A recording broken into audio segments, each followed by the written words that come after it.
Gelaran Wali Kota Bukit Tinggi Cup 2019 resmi bergulir.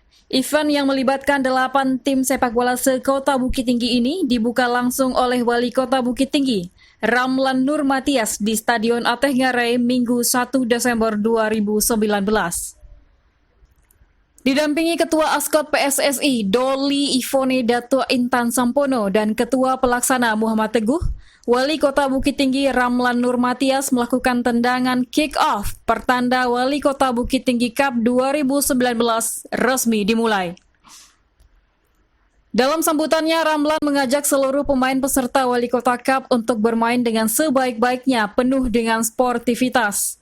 Dalam momen itu, Ramlan juga mengajak kepada masyarakat Kota Bukit Tinggi yang memiliki lahan yang luas dan bersedia untuk dimanfaatkan menjadi lahan stadion sepak bola yang baru di Bukit Tinggi, agar segera menghubungi pihak pemerintah Wali Kota Bukit Tinggi.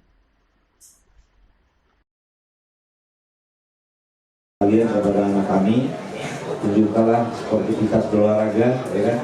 Dan bangun silaturahmi yang baik. Dan itu kita harapkan kepada wasit, ya.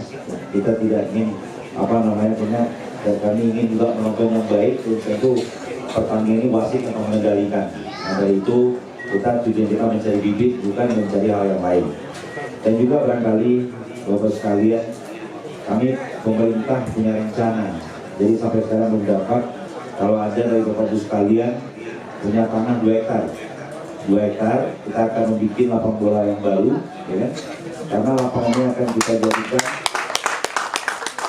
lapangan ini tidak bisa kita bangun karena ada perda tata ruang yang menghambat kita. Jadi tidak bisa kita bangun di sini karena dari 0 sampai dari bibir ngarai 0 sampai 50 nggak boleh dibangun. Ini akan kita jadikan ruang terbuka hijau nantinya. Dan kalau ada, tolong sampaikan kepada pemerintah paling tidak minimal 2 hektar dan kita bangun lapangan bola kaki dan sekalian stadionnya dan sekalian kolam renang akan kita pindahkan. Sementara itu, pertandingan pembuka Putra Harapan versus Anton Motor FC berlangsung sengit dan ketat dengan kesudahan skor akhir 2-2 untuk kedua belah tim. Gol untuk Anton Motor FC diborong oleh M. Taufan masing-masing pada menit ke-10 dan 16. Sedangkan gol untuk Putra Harapan dicetak oleh Budi Ameh pada menit ke-14 dan Dimas pada menit ke-60.